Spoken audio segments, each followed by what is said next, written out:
अस्सलाम वालेकुम, मैं हूं गुलाम नबी। वो स्टूडेंट्स जो इस टाइम किसी कॉलेज या यूनिवर्सिटी के किसी भी प्रोग्राम के अंदर अपने तालीमी सफ़र को जारी किए हुए हैं, उन स्टूडेंट्स के लिए अल खिदमत फाउंडेशन ने एक स्कॉलरशिप जो है वो अनाउंस किया है और उसका नाम है अल खिदमत एकेडमिक स्कॉलरशिप। इस वीडियो में हम डिटेल में जानेंगे कि कौन से स्टूडेंट्स इस स्कॉलरशिप के ऊपर अप्लाई कर सकते हैं, अगर वो सिलेक्ट होते हैं तो उन्हें कितनी स्कॉलरशिप मिलेगी, क्या तरीकाकार है इस स्कॉलरशिप के लिए अप्लाई करने का, कौन कौन से डॉक्यूमेंट्स रिक्वायर्ड होंगे इस स्कॉलरशिप में अप्लाई करने के। तो ये सारी डिटेल A to Z मैं बताने वाला हूँ इस वीडियो के अंदर। अगर आप नए हैं और अभी तक इस चैनल को सब्सक्राइब नहीं किया तो सब्सक्राइब कर लें ताकि इस तरह के स्कॉलरशिप वाली वीडियोस आप लोगों तक टाइमली पहुंचती रहें। तो देखिए, ये मैंने पोर्टल ओपन किया हुआ है जिसका नाम है scholarship.alkhidmat.org।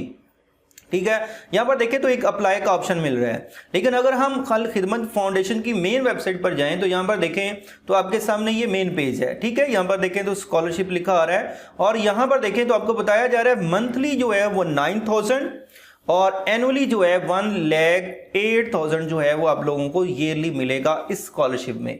ठीक है, ये वैरी करता है हर स्टूडेंट्स की फाइनेंशियल कंडीशन के लिहाज से, किसी को ज़्यादा मिल सकता है, किसी को कम मिल सकता है। ठीक है, यहाँ पर देखें तो इस स्कॉलरशिप के बारे में कुछ बताया हुआ है। ठीक है, और नीचे अगर हम मूव करें तो यहाँ पर कुछ क्वेश्चन भी जो बताए हुए हैं आप लोगों को। तो यहाँ पर देखें तो आपके सामने है हु इज़ एलिजिबल फॉर अल खिदमत स्कॉलरशिप। तो यहाँ पर बताया हुआ है हर वो स्टूडेंट्स जो किसी स्कूल, कॉलेज या यूनिवर्सिटी के अंदर किसी भी प्रोग्राम के अंदर इनरोल है वो इसके में अप्लाई कर सकता है। ठीक है, नेक्स्ट बताया हुआ है who are scholarship recipient selected, किस तरह से सिलेक्ट होते हैं तो ये भी बताया हुआ है, अभी नए पेज पर हम देखते हैं। उसके अलावा लिखा हुआ है do the scholarship cover full cost of tuition. तो यहाँ पर आपको बताया हुआ है कि ये डिपेंड करता है कि एक स्टूडेंट की फाइनेंशियल कंडीशन क्या है उसके अकॉर्डिंग। ठीक है, तो ये डिटेल में देखने वाले हैं। और इसके अलावा is the scholarship limited to tuition fees, क्या सिर्फ ये ट्यूशन फी जो किसी कॉलेज यूनिवर्सिटी की होगी उसको कवर करेगा। तो यहाँ पर भी वही बात की गई है कि on the base of student financial condition इस पे देखा जाता है बच्चों को कितने स्कॉलरशिप मिलना है। अब आप लोगों ने अप्लाई कैसे करना है, यहाँ पर देखें तो राइट साइड पे ये भी लिखा आ रहा है अप्लाई फॉर स्कॉलरशिप, और इस पेज के ऊपर भी आपको इसका लिंक मिल जाएगा वीडियो के डिस्क्रिप्शन में। ठीक है जी, यहाँ पर आ रहा है अप्लाई पे जैसे आप क्लिक करेंगे तो ये एक पेज आपके सामने शो हो रहा है, इसमें सारी डिटेल आपको बताई जा रही है। ठीक है, guideline for filling the form को फिल करने के लिए आज से कुछ गाइडलाइंस हैं, ये मैं जल्दी आपके सामने बता देता हूं। नंबर 1 वो कह रहा है जी student can only apply once, आप एक दफा ही अप्लाई कर सकते हैं। Incomplete application will not be entertain, जो इनकम्प्लीट एप्लीकेशन होगी वो कंसीडर नहीं की जाएगी।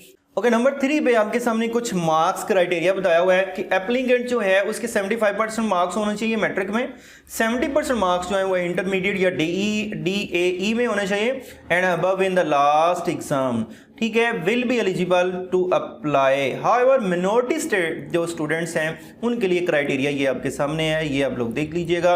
उसके बाद कहा गया है कुछ लोग जो स्टूडेंट्स इस तरह के हैं वो अप्लाई नहीं कर सकते। कौन से लोग? Student study in private institute, जो प्राइवेट किसी भी कॉलेज यूनिवर्सिटी में पढ़ रहे हैं, लामा इकबाल ओपन यूनिवर्सिटी में पढ़ते हैं या वर्चुअल यूनिवर्सिटी में पढ़ते हैं, वो एंटरटेन नहीं किए जाएंगे। वो कौन से स्टूडेंट? 5वें नंबर पर बताया है students getting any financial aid scholarship from any other organisation like पीफ, आप जो है स्कॉलरशिप आप लेते हैं, HEC से कोई स्कॉलरशिप लेते हैं या किसी भी तरह से कोई और स्कॉलरशिप लेते हैं तो आप एलिजिबल नहीं है। उसके अलावा पॉइंट नंबर 6 में बताया जा रहा है आपने तमाम जो फील्ड्स हैं वो कंपलसरी हैं फिल करने हैं और जो आपके रेलेवेंट नहीं होगा वो आपने छोड़ देना है, नॉट एप्लीकेबल के तौर पे छोड़ देना है। ठीक है, और लास्ट वन बताया जा रहा है upload all images that required in the application के अंदर तमाम इमेजेस आपने अपलोड करनी जो आपको पूछी जाएंगी और हर इमेज का जो साइज है वो 200 MB से ज्यादा नहीं होना चाहिए। फिर आपको बताया जा रहा है कि आपने किस तरह से अपनी किसी भी फाइल को जो है उसका साइज रिड्यूस करना है, तो पेंट में ओपन करें, उसका रीसाइज करें, फिर उसको सेव कर लें और उसका आपकी जो अपनी प्रोफाइल पिक्चर होगी वो पासपोर्ट साइज की होनी चाहिए और उसके अलावा ब्लू बैकग्राउंड होना चाहिए, ब्लू या वाइट बैकग्राउंड वाली होनी चाहिए। और पॉइंट नंबर 8 में आपको बताया जा रहा है कि हर रीजन के लिहाज से मैप अटैच है जो आपने अपना सिलेक्टेड एरिया जो है वहां से सिलेक्ट करना है। अब इसके अलावा आप लोगों ने जो अपने डॉक्यूमेंट्स कौन कौन से आपको रिक्वायर्ड हैं इस फॉर्म को फिल करने के लिए, नंबर 1 जी आपकी फोटोकॉपी ऑफ एप्लीकेंट CNIC, ठीक है। फोटोकॉपी फादर, आपके फादर के कार्ड की, शनाख्ती कार्ड की फोटोकॉपी वो चाहिए, ठीक है। रीसेंट फोटोग्राफ आपका, ठीक है, नॉट ओल्डर देन 3 मंथ, आपकी जो पिक्चर होगी वो 3 मंथ से ज़्यादा पुरानी नहीं होनी चाहिए। उसके अलावा photocopy of recent electricity bill, जो आपका बिल है उसकी फोटोकॉपी होनी चाहिए, रिसेंटली वाला जो बिल होगा। Photocopy of father, mother, brother, sister pension book और सैलरी स्लिप, मतलब फोटोकॉपी आपकी मदर, फादर या ब्रदर या सिस्टर की जो पेंशन या जो भी सैलरी स्लिप होती है उसकी फोटोकॉपी आप साथ अटैच करेंगे। Photocopy of all previous exam results, जो भी आपके पुराने एग्जाम रिजल्ट्स हैं उनकी कॉपीज आप अटैच करेंगे। Photocopy of fee slip last semester और ईयर, आपने जो लास्ट सेमेस्टर या ईयर की फी पे की है कॉलेज या यूनिवर्सिटी के अंदर, वो आप लोग उसकी कॉपी जो है वो अटैच करेंगे। उसके बाद है बोनाफाइड सर्टिफिकेट, आपने एक सर्टिफिकेट अभी मैं बताता हूँ वो आप लोगों ने डाउनलोड करके उसमें अपनी डिटेल लिख के अपने कंसर्न कॉलेज या यूनिवर्सिटी से अटेस्टेड करवा के उसको भी साथ आप लोगों ने अपलोड करना है। और लास्ट वन इकरारनामा भी एक अभी मैं बताता हूँ, वो आप लोगों ने डाउनलोड करके उसको भी फिलअप करके आप लोगों ने अपलोड करना है। तो जैसे ही आप इसको ओके करेंगे, यहाँ पर देखें तो ओके करते हैं, ये एक डाउनलोड का ऑप्शन आपको मिल रहा है, ठीक है। आप जैसे ही इसके ऊपर क्लिक करेंगे तो यहाँ पर देखें तो आपके सामने ये बोनाफाइड सर्टिफिकेट आ रहा है, आपने इसको डाउनलोड करके इसको फिलअप करना है, ठीक है। इसको डाउनलोड करना है, ये देखें फिलअप करके आपने इसको साथ अटैच करना होगा ऑनलाइन एप्लीकेशन में। तो ये डाउनलोड करके प्रिंट निकलवा के इसको फिलअप करके फिर आपने अपनी एप्लीकेशन जो है वो कंप्लीट करनी है। उसके बाद देखें तो इकरारनामा है उन लोगों के लिए जो इस टाइम इंटर में है, बीए, बीएससी या बीकॉम में पढ़ रहे हैं, तो ये उनके लिए इकरारनामा है। और ये इकरारनामा उनके लिए जो किसी मेडिकल, इंजीनियरिंग या बीएस ऑनर या मास्टर में पढ़ रहे हैं, तो यहाँ से आपके सामने डाउनलोड का लिंक है, अपने लिंक से डाउनलोड करना है, इसका प्रिंट निकलवा के आपने इसको फिलअप करके साथ अटैच करना है, ठीक है। ये 3 चीज़ें, जो चीज़ भी यहाँ से रिक्वायर्ड आपने डाउनलोड कर लेनी है और उसके बाद आप लोगों ने उसे फिलअप करके साथ अपलोड करना है। अब वापस आते हैं अपनी एप्लीकेशन की तरफ, जहाँ पर हमने क्या करना है, ऑनलाइन अप्लाई करना है। यहाँ पर नीचे देखें तो आपके सामने आ रहा है जी, यहाँ पर आपने CNAC लिखना है और फिर सबमिट पे क्लिक करना है। तो मैं यहाँ पर CNAC लिखता हूँ, उसके बाद नेक्स्ट हम मूव करते हैं। जैसे ही आप CNAC लिखेंगे, सबमिट पे क्लिक करेंगे तो फिर आपके सामने ये ऑप्शन आ जाएंगे। अब देखें यहाँ से आपने क्या करना है, अपना रीजन सेलेक्ट करना है, ठीक है। कौन सा रीजन है आपका, तो यहाँ से आप सिलेक्ट करेंगे KPK है, आज़ाद जम्मू कश्मीर है, सेंट्रल पंजाब है, नॉर्थ पंजाब है, साउथ पंजाब है, लाहौर है, कहाँ से आप बिलोंग करते हैं। तो यहाँ पर मैं जो है वो सेंट्रल पंजाब को सिलेक्ट कर लेता हूँ। उसके अलावा कैटेगरी है, आप मुस्लिम है, नॉन मुस्लिम है, इसको सिलेक्ट करेंगे, ठीक है। ऑर्फन है, डिसेबल है, तो इसमें कोई कैटेगरी आप सिलेक्ट करेंगे, ठीक है। उसके बाद आप नीचे मूव करें तो यहाँ पर आपने अपना एप्लीकेंट नेम लिखना है, यहाँ पे फादर नेम लिखेंगे, फिर CNAC आपको दिख रहा होगा, या आपका बेफाम है तो वो आपने लिखा होगा लास्ट वाले पेज के ऊपर। फिर आपने डेट ऑफ बर्थ सेलेक्ट करनी है और यहाँ पर अपना सेल नंबर लिखेंगे, ईमेल लिखनी है, फिर जेंडर आपने सेलेक्ट करना है और व्हाट्सएप नंबर लिखना है। फेसबुक अकाउंट यहाँ पर आपने अपना बताना है, कॉन्टैक्ट नंबर होम का आपने लिखना है, प्रेजेंट एड्रेस लिखना है और प्रेजेंट डिस्ट्रिक्ट का नाम लिखना है। प्रेजेंट एड्रेस आपके सामने, फिर परमानेंट एड्रेस आ रहा है और फिर परमानेंट डिस्ट्रिक्ट जो आपका है वो आप सेलेक्ट करेंगे। सेव एंड कंटिन्यू पे क्लिक करेंगे तो उसके बाद आपके सामने डिटेल आ जाएगी एजुकेशनल इन्फॉर्मेशन।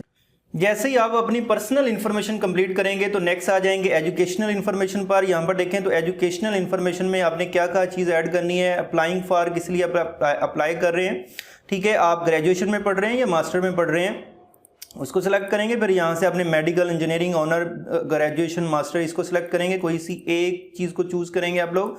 और उसके बाद अपनी क्लास बतानी है, सब्जेक्ट डिसिप्लिन बताना है, ईयर सेमेस्टर बताना है, करंट डिग्री बतानी है, बैच अपना बताना है, टोटल मार्क्स अपने बताने हैं, उसके अलावा ऑब्टेन मार्क्स बताने हैं, परसेंटेज बतानी है, अपलोड अपने करंट जो आपकी डिग्री है उसको आप लोगों ने यहाँ पर अपलोड करना है, इंस्टीट्यूट का नाम बताना है, इंस्टीट्यूट सिटी बतानी है, इंस्टीट्यूट कॉन्टैक्ट नंबर बताना है अपने कॉलेज यूनिवर्सिटी का।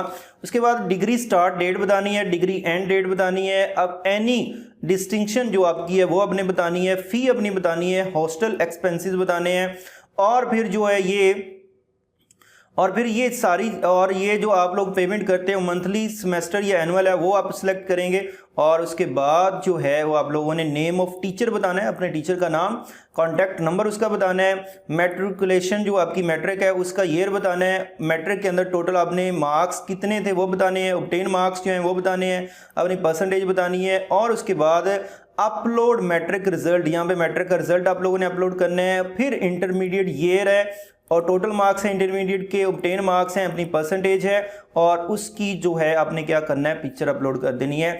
फिर आपने सेव एंड कंटिन्यू पे क्लिक कर देना है और फिर आपके सामने तीसरी इंफॉर्मेशन आ जाएगी, फैमिली और फाइनेंशियल इंफॉर्मेशन, ये आप लोगों ने ऐड करनी है। फिर आपने रेफरेंस इंफॉर्मेशन वो ऐड करनी है और फिर आपकी प्रीव्यू एप्लीकेशन आ जाएगी। उसके बाद आपने सबमिट कर देना है। फिर ये प्रोसेस जो है उनके पास चला जाएगा, अल खिदमत फाउंडेशन के पास। फिर आप लोगों की जो है वो उस कॉलेज यूनिवर्सिटी के अंदर आप लोगों को बुलाकर आपका इंटरव्यू भी होगा, आपकी छानबीन की जाएगी, टोटल डिटेल देखी जाएगी।